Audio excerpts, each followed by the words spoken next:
Shalom,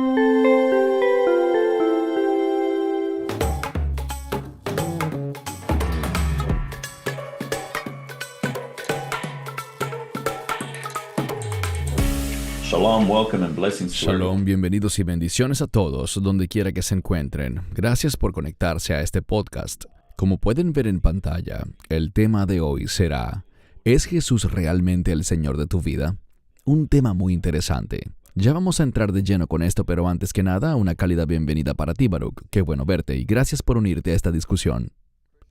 Igualmente, Cristian, es bueno verte y realmente estoy muy feliz con este tema, porque conozco personas todo el tiempo que se hacen llamar creyentes, pero cuando comienzas a examinar la manera como viven, parece haber una clara contradicción entre lo que un creyente debe hacer bíblicamente versus su estilo de vida. Nuestro propósito no es sembrar semillas de duda, sino alentar a las personas con la verdad. Amén, bien dicho. Veamos nuestra introducción para hoy, que es básicamente lo que acabamos de decir, pero lo veremos con un poco más de detalle. Muchos creyentes afirman que Jesús es el Señor de sus vidas. Tómense un momento para hacerse honestamente esta pregunta. ¿Es Jesús, Yeshua, verdaderamente el Señor de mi vida? Esto no es para condenarnos, sino para traer convicción. Hay una gran diferencia.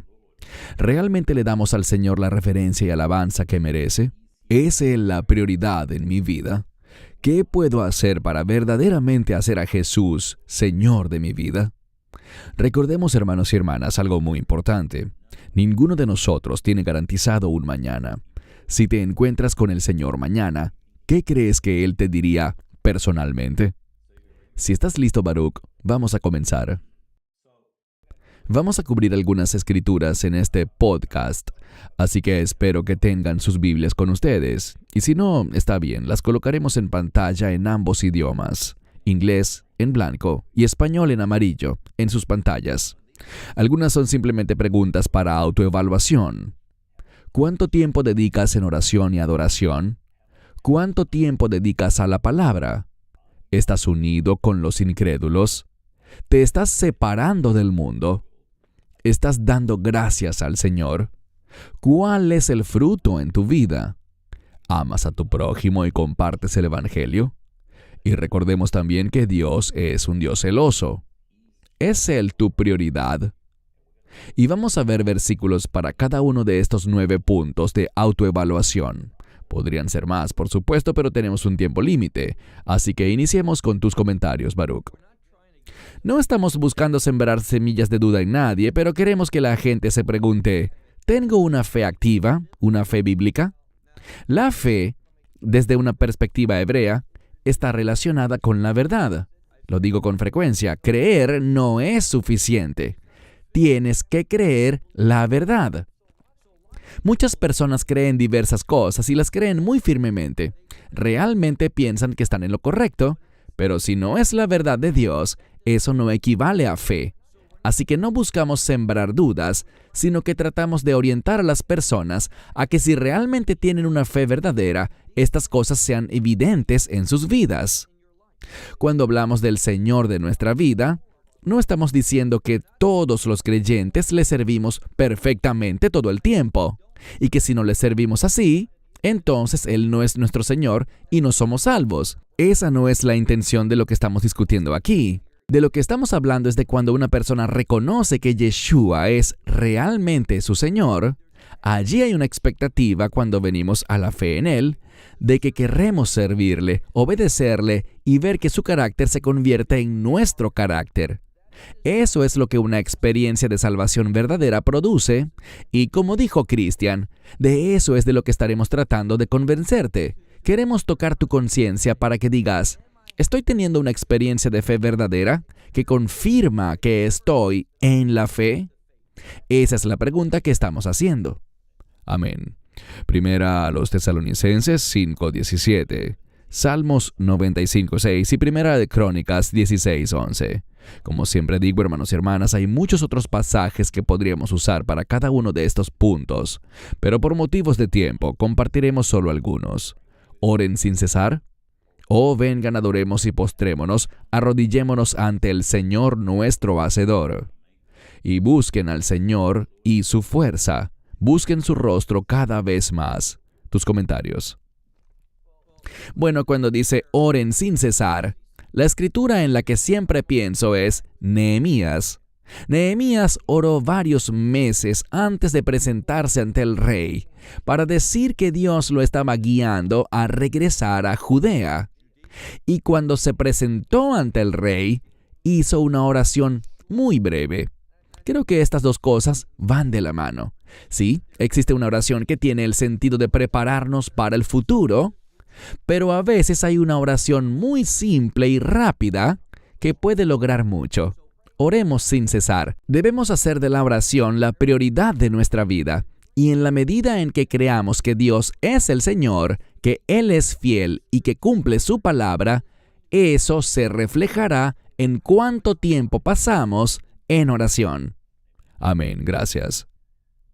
Veamos la siguiente diapositiva. Una vez más, buscamos cubrir varias escrituras a la vez. Salmo 12:6. Esto habla de la importancia de la palabra de Dios, por supuesto.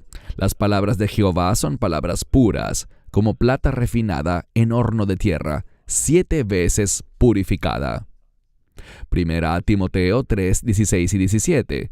Toda escritura, no solo parte de ella, sino toda escritura es inspirada por Dios y útil para enseñar, para redarguir, para corregir, para instruir en justicia, a fin de que el hombre de Dios sea perfecto, enteramente preparado para toda buena obra.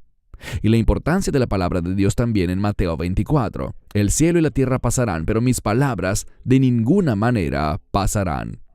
Tus comentarios, Baruch. Bueno, primero que nada, si eres creyente, si has sido salvo, la palabra de Dios será la prioridad en tu vida. Es la forma principal de Dios de comunicarse con sus seguidores, con su pueblo. Y vemos aquí que la palabra de Dios es fundamental para hacer la voluntad de Dios. Por ejemplo, al final de 2 Timoteo capítulo 3, verso 17 dice que la palabra de Dios fue inspirada por Dios. Él es la fuente de su palabra, pero noten que nos equipa total y completamente para toda buena obra. Ahora, ¿somos salvos por las buenas obras? Todos sabemos que no. Somos salvos por la gracia de Dios, por la obra del Mesías en la cruz, derramando su sangre con el propósito de comprarnos, de redimirnos del pecado. Pero entiendan que luego de llegar a la fe, somos llamados a hacer buenas obras. Y si no deseamos hacer buenas obras, entonces no hemos entendido la fe. En mi opinión personal, el mayor problema dentro del cristianismo hoy en día es que la falta de reverencia por la palabra de Dios y el irrespeto a la palabra de Dios están por todas partes. Creo que dijiste esto hace poco, Cristian, sobre darle máxima prioridad a Dios y a su palabra en nuestra vida. Todo creyente verdadero pondrá la palabra de Dios primero como fundamento de su experiencia de salvación, de lo que son llamados a hacer. Y recuerden, somos salvos en un momento, pero esa salvación debe cambiar nuestra vida para siempre. Y seré más específico, debe cambiar nuestro comportamiento. La salvación debe conducirnos a las buenas obras. Las buenas obras no salvan a nadie, pero la salvación debe producir en esa persona un deseo de hacer la obra de Dios. Correcto, y notamos que 2 Timoteo 3 no es una escritura muy popular en los sermones que se predican hoy en día. Hablan mucho de la gracia, lo cual es maravilloso. El Señor está lleno de gracia, pero a veces lo que hacen es predicar una gracia barata y no enseñan lo suficiente la importancia de la palabra de Dios, como dice aquí, para enseñar, para redarguir y para corregir. Eso es muy importante. A veces cuando tratas de corregir a la gente, como hemos discutido, Baruch, te llaman hiperespiritual, fanático religioso, y que no estamos enfocados en el amor de Dios. Pero creo que al leer esto, Dios nos ama, y por eso nos enseña a través de su palabra, corrigiéndonos y entrenándonos en justicia. ¿Qué puedes comentar? Sí, realmente creo que lo último que dijiste es fundamental. Entrenarnos en justicia. No debería ser controversial que seamos llamados a vivir rectamente. Y es la gracia de Dios la que obra en nuestra vida, no solo para salvarnos. La gracia de Dios sí nos salva, pero esa misma gracia de Dios obra en nuestra vida para producir un comportamiento de justicia y rectitud. Y, Cristian, no puedo decirte cuántos correos electrónicos recibimos criticándonos por hablar de la justicia y tratar de guiar a las personas hacia un comportamiento recto. Siempre nos dicen, oh, Cristo es el único justo, no nosotros. Espera un momento, somos llamados a ser como Él. Somos llamados a manifestar su ministerio, que se supone debe verse en nosotros. Si Él vivió justamente, su espíritu en nosotros debería producir esa justicia. Es realmente trágico hoy en día que eso sea controversial, cuando es algo en lo que todos los creyentes deberían estar de acuerdo. Correcto, bien dicho. Creo que esto nos lleva a la siguiente discusión, porque como dijiste, creo que demasiados creyentes, tristemente, tienen un pie en el mundo y un pie en la iglesia, y Dios no quiere que sigamos más tiempo en terreno neutral. No podemos vivir así como creyentes, especialmente en los tiempos en los que estamos entrando. Creo que esto es igual de importante. 2 Corintios 6:14. No os unáis en yugo desigual con los incrédulos, porque ¿qué compañerismo tiene la justicia con la injusticia? ¿Y qué comunión tiene la luz con las tinieblas? Hemos discutido en videos anteriores, Baruch, que sí, como creyentes debemos compartir el Evangelio con todo el que necesita la salvación. Tenemos el mandato de hacerlo, pero tristemente, algunos confunden eso y se meten en aguas turbias y se rehúsan a romper relaciones con los amigos que tienen en el mundo, especialmente cuando se trata de gente que no te escucha cuando les intentas hablar del Evangelio o que lo rechazan por completo. Tus comentarios. Bueno, creo que este es un versículo fundamental que dice: no os unáis en yugo desigual con los incrédulos. Quiero decir algo sin intención de añadirle nada a las Escrituras, y espero que la gente entienda lo que quiero decir y que no busco añadir nada a las Escrituras, sino aclarar algo. Hay veces en que los creyentes se comportan como incrédulos, y tal vez están practicando cosas, haciendo cosas, manejando su ministerio, manejando su iglesia, manejando su organización, de una manera que no se alinea con la palabra de Dios. Y por lo tanto, en esos momentos, somos llamados a romper lazos, a no estar en yugo desigual. Y creo que a veces, las personas tienen dificultades para tomar esa decisión. Para nosotros, no fue difícil cuando, en cierta organización con la que habíamos trabajado en el pasado, vimos que ellos simplemente estaban yendo por un camino que no era el camino que sentíamos que era correcto para nosotros.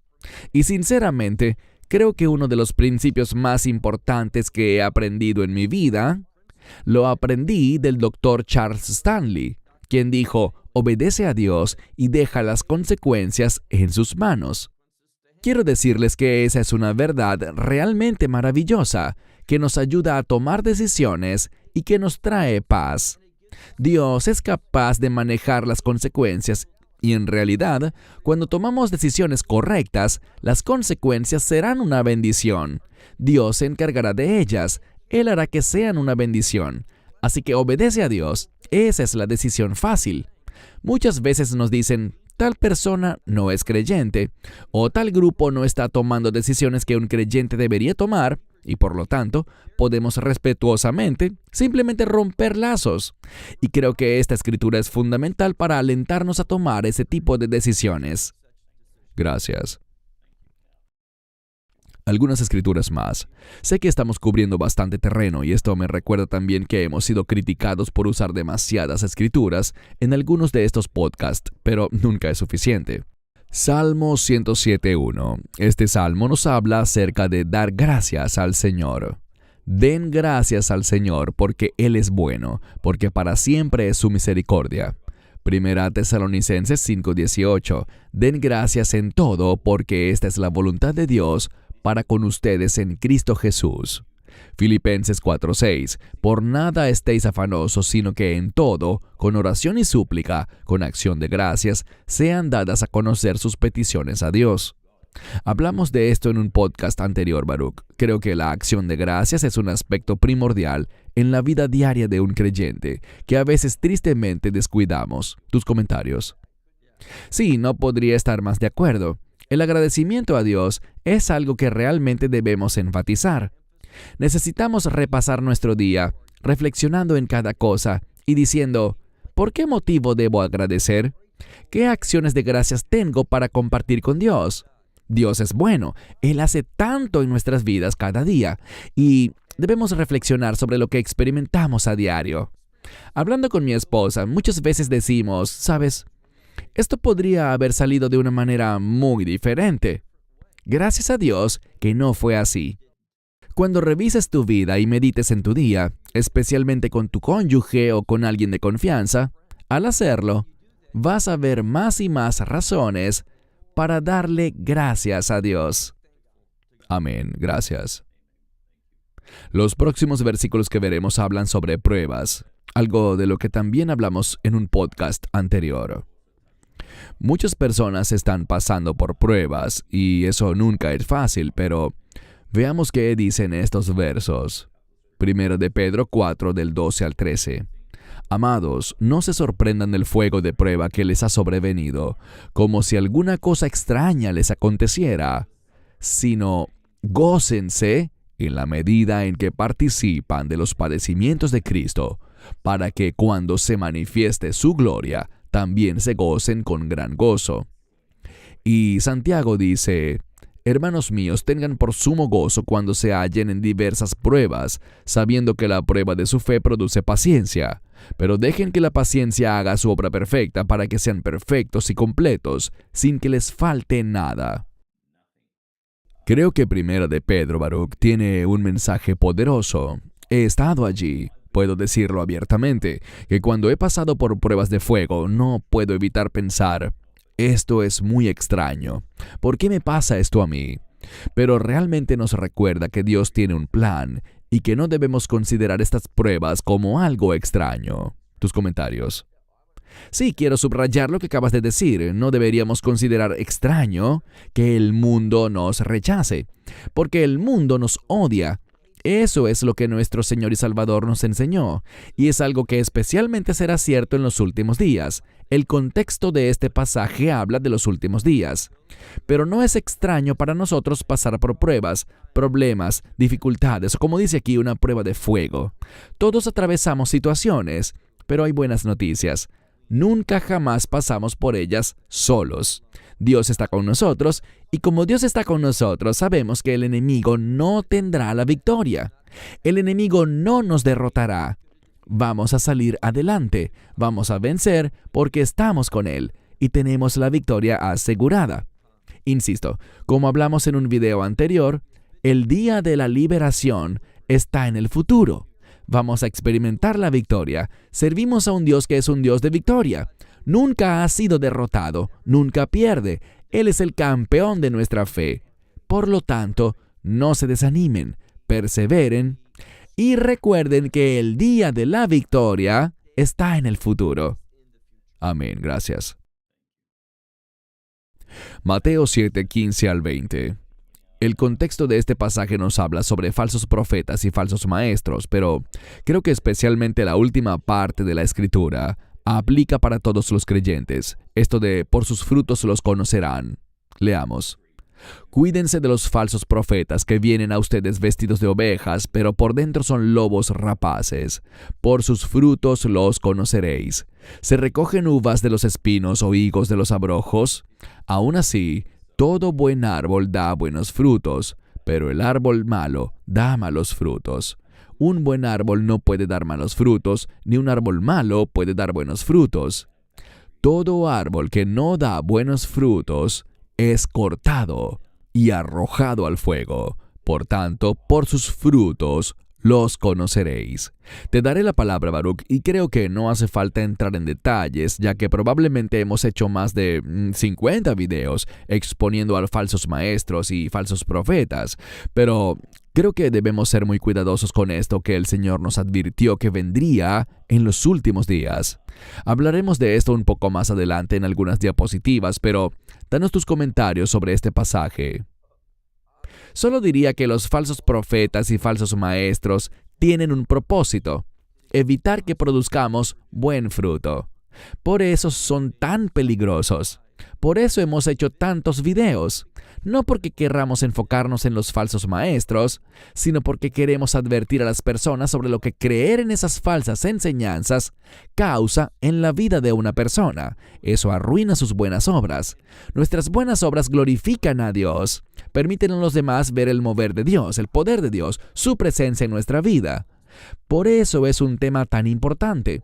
No porque queramos darles a esos falsos maestros una plataforma y hablar de ellos, y que nos acusen de criticarlos.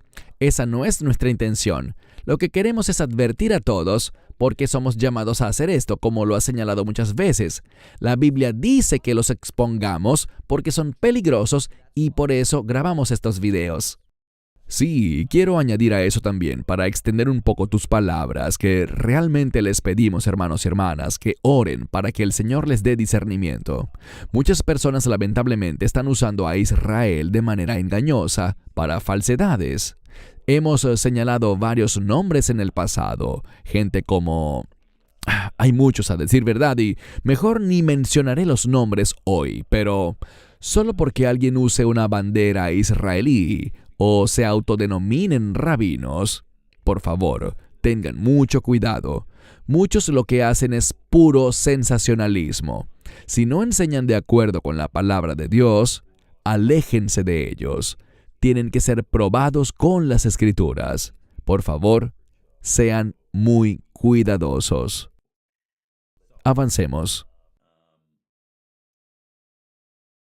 Estos versos hablan sobre compartir el Evangelio y amar a nuestro prójimo. Mateo 22, del 37 al 39. Jesús le dijo: amarás al Señor tu Dios con todo tu corazón, con toda tu alma y con toda tu mente. Este es el primero y gran mandamiento, y el segundo es parecido: amarás a tu prójimo como a ti mismo. Romanos 1:16, porque no me avergüenzo del Evangelio de Cristo, porque es poder de Dios para salvación a todo aquel que cree, al judío primeramente y también al griego. Antes de darte la palabra, Baruch, creo que he notado también una tendencia. Hay mucha complacencia en lo que respecta al Evangelio. Algunas personas son tímidas para compartirlo o simplemente buscan excusas para no hacerlo. Y no creo que debamos hacer eso. Creo que se nos dice claramente que compartamos el Evangelio y amemos a nuestro prójimo. Y por eso compartimos el Evangelio, porque los amamos. Pero algunas personas simplemente siguen rechazándolo sistemáticamente. Y para mí eso es como lanzar perlas a los cerdos, por lo que necesitamos discernimiento en esta área. Tus comentarios. Bueno, la primera parte de Mateo 22, esos dos versículos nos muestran que si realmente amamos a Dios, ese amor por Dios se manifestará amando a nuestro prójimo. Si amamos a Dios como lo enseñó el Mesías, lo que hiciste a uno de estos mis hermanos más pequeños, a mí me lo hiciste. Las relaciones importan. Amar a nuestro prójimo es demostrar ese buen fruto, esas buenas obras, esas buenas acciones con las que queremos bendecir a los demás. Y sobre Romanos, solo diré esto. A mitad de este versículo, hablando del Evangelio, dice que es poder de Dios, y me encanta esta frase, para salvación. El Evangelio nos da salvación, y la salvación es sinónimo de victoria. Debemos recordar que el Evangelio es el poder de Dios para la victoria, y esto aplica para toda la humanidad, al judío primeramente, pero también al griego. Dios quiere salvar a toda la humanidad. Por eso estoy muy en contra de aquellos que, de manera incorrecta, enseñan que solo se salvarán algunos escogidos previamente por Dios, cuando vemos que Dios es un Dios que quiere que todo el mundo sea salvo, y no solo un grupo selecto o un subconjunto de personas. Gracias. Ahora, muy importante. Vamos a leer esta escritura también, pero tocaste este tema al inicio del podcast en cuanto a que un grave problema que existe es la falta de temor y reverencia ante Dios. Hemos hecho algunos videos sobre el temor del Señor y esa ausencia que vemos en iglesias de todo el mundo y también a nivel individual. Creo que debemos recordar a quién servimos, quién es realmente nuestro Dios. Tuve una conversación con alguien no hace mucho tiempo y dije, su nombre es celoso. Y me respondió, no, imposible. Así que leamos juntos Éxodo 34:14. Porque no adorarás a ningún otro Dios, porque el Señor, cuyo nombre es celoso, es un Dios celoso. El Caná, creo que se dice así en hebreo, y por favor corrígeme si me equivoco en la pronunciación, Baruch.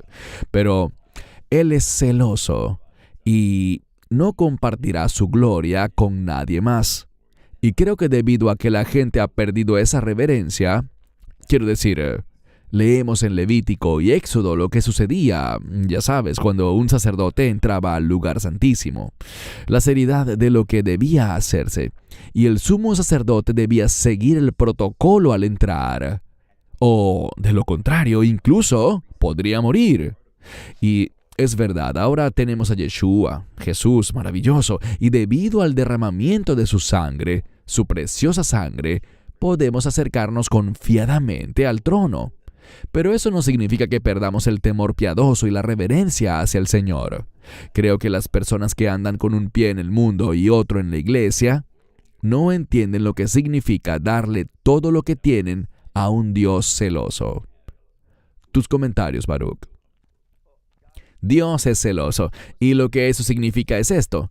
Si algo se vuelve de mayor valor, importancia o tiene una prioridad superior a Él, como Dios es celoso, Él se moverá contra nosotros. Esto debería causar que hagamos justo lo que acabas de compartir, que recordemos que Dios tiene que ser primero y que todo lo demás en nuestra vida debe estar debajo de Él.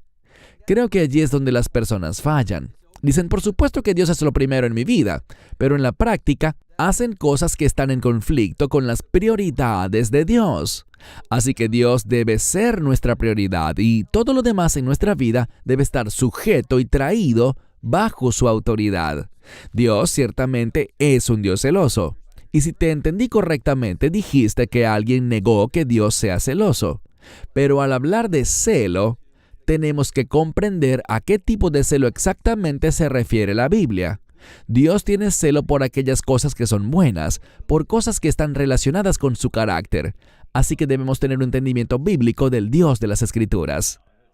Así es, y una vez escuché a alguien decir que desde una perspectiva bíblica, el celo de Dios significa cero tolerancia hacia la infidelidad y hacia nuestra actitud si no lo ponemos de primero en nuestras vidas. Eso es muy importante.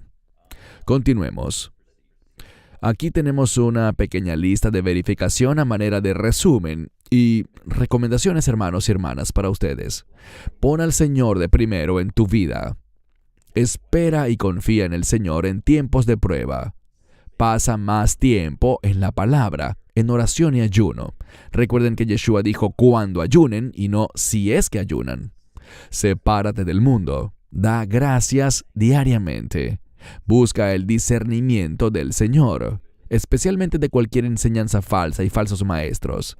Y finalmente, no te preocupes por el mañana y no te afanes por nada. Te doy la palabra, Baruch, para tus comentarios finales. Cristian, la lista que acabas de dar creo que es excelente. Las personas deberían escribirla, tomarle una foto con su teléfono y realmente considerar el buen consejo que les has dado con esta lista de verificación, porque si realmente estamos haciendo esas cosas, estaremos creciendo, madurando y tendremos un orden de justicia en nuestra vida. Eso es lo que Dios espera. Y eso es lo que Dios demanda de cada uno de sus seguidores, de todos los que están en esa relación de pacto. Dios no es un Dios de tolerancia. Él es un Dios de perdón, es un Dios de gracia, es un Dios de misericordia, pero es intolerante. Él no aceptará aquello que va en contra de su voluntad. Por lo tanto, deberíamos tener un temor saludable del Señor y deberíamos querer ordenar nuestras vidas de acuerdo con los principios que encontramos en la Biblia. Esta lista que hiciste es una lista muy saludable que nos ayuda a reforzar en nuestra vida lo que deberíamos estar haciendo, nuestras prioridades y lo que debería ser importante para nosotros. Concluiré con esto. Hay un principio muy simple, y es que las cosas que son importantes para Dios deberían ser de máxima importancia para nosotros. Y cuando tomamos decisiones basadas en las cosas importantes para Dios, tomaremos decisiones sabias que van a producir discernimiento. Y quiero decir una cosa más. De lo que carece la mayoría de los creyentes hoy en día es de un discernimiento saludable, poder identificar y decir que sí a lo que viene de Dios, así como decirle que no al engaño del enemigo y a las cosas que están en conflicto con el carácter de Dios. Dios quiere hacer cosas poderosas en nuestras vidas, pero debemos perseverar, debemos vencer y debemos ser obedientes. No podemos estimar lo suficiente la importancia de la obediencia en la vida de un creyente. Fuimos salvos para obedecer. Amén, bien dicho. Ciertamente no hay nada más que añadir. Hermanos y hermanas, oramos que esto haya sido de bendición para ustedes. Es tiempo de que todos nos autoexaminemos y realmente hagamos a Dios la prioridad de nuestras vidas. Nunca es demasiado tarde, hermanos y hermanas. Baruch, gracias por tu tiempo y por compartir estas escrituras con todos nosotros. Esperamos que las pongan en práctica. Baruch en Israel y un servidor en Sydney, Australia, les decimos shalom y bendiciones. Shalom and blessings. Esperamos que te hayas edificado con el mensaje de hoy y lo compartas con otros. Te invitamos a seguir nuestros estudios cada semana por este canal y por el portal de YouTube de Amarás a Israel. También puedes descargar nuestra aplicación móvil gratuita, Mi Estudio Bíblico. Finalmente, para obtener más información sobre nosotros, visita nuestra web amarasaisrael.org, donde encontrarás otras conferencias de Baruch en audio, video y texto. Hasta el próximo programa. Que el Señor te bendiga en Yeshua HaMashiach, Jesús el Mesías, mientras caminas con Él. Shalom desde Israel.